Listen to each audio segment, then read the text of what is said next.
Samantala, tila nakaipon na ng lakas si Shaja Padilla ngayong araw para humarap sa media at ibahagi ang huling mga sandali sa buhay ng kanyang longtime partner at pinakamamahal na si Dolphy.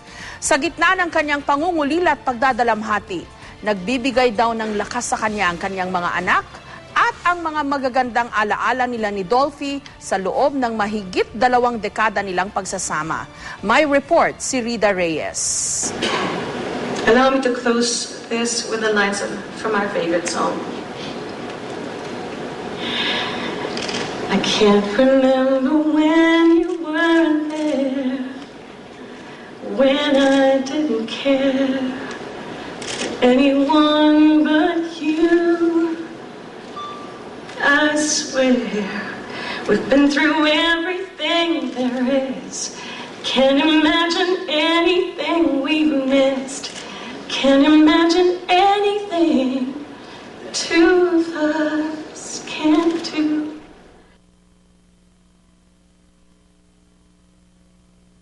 Mugto ang mga mata at puno ng emosyon na humarap si Shaja Padilla sa Necrological Service kagabi para sa kanyang yumaong partner na si Dolphy. Nagpasalamat si Shaja sa lahat ng mga nakiramay at nagdasal para sa Comedy King. Nais namin pasalamatan ang sambayanan na nagdasal at nag-shower ng pagmamahal kay Dolphy throughout his life, his career, and of course during his illness. Naparamdam niyo po sa kanya na mahalagang bahagi siya sa buhay niyo at pagkatao natin bilang Pilipino. Sinariwa rin niya ang magagandang alaala nila ng Comedy King. Ours was not a conventional family. Pero sa'yo ko natutunan kung paano mahalin at magmahal. Tila akmang-akma nga sa kanilang buhay pag-ibig ang paboritong kanta nila ni Dolphy. Through the years, you've never let me down. You've turned my life around. The sweet days I found with you through the years. I've never been afraid. I've loved the life we've made. And I'm so glad I stayed right here with you through the years. Sa pagharap sa media kanina, ikinwento ni Shaja na hirap pa rin siyang tanggapin na wala na ang Comedy King na mahigit 20 taon niyang nakapiling. Siya, mahirap pa rin bang tanggapin? Oo naman, kasi parang nung nasa ospital pa lang, kasi nakapag-decide na kami noon na sige, parang we will let go of one room.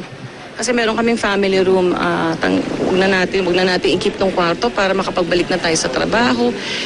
Meron ako talagang schedule ng first day, supposedly na shooting for I Doobie-Doobie-Doo kasi may 3 days pa ako natitira doon eh. Sabi ko, sige, Eric magtitaping na, si Junior nagtaping na, si Epi nagtitaping na. Parang bumalik na tayo, no, sa ginagawa natin. Sa pagkawala ni Dolphy, sandalan daw ngayon ng bawat Quezon ang isa't isa, lalo rin daw gumanda ang kanyang relasyon sa iba pang mga anak ni Dolphy. Siguro nangyari din yun na matagal siya sa ospital dahil kinakailangan namin talagang maging close sa isa't isa. So we're constantly texting each other and assuring each other that we will always be around, you know, kung may kailangan ng tulong o kung may problema o kailangang maglabas ng sama ng loob, nandito lang kami para sa isa't isa. Nagpapasalamat din si Shaja sa pag-aalaga sa kanya ng kanyang mga anak. I think it's a process naman talaga, di ba, Lar? Siyempre may proseso, may kanya. Hindi ko masasabi na sa isang tao na move on, hindi ba? Guidance lang, kakausapin.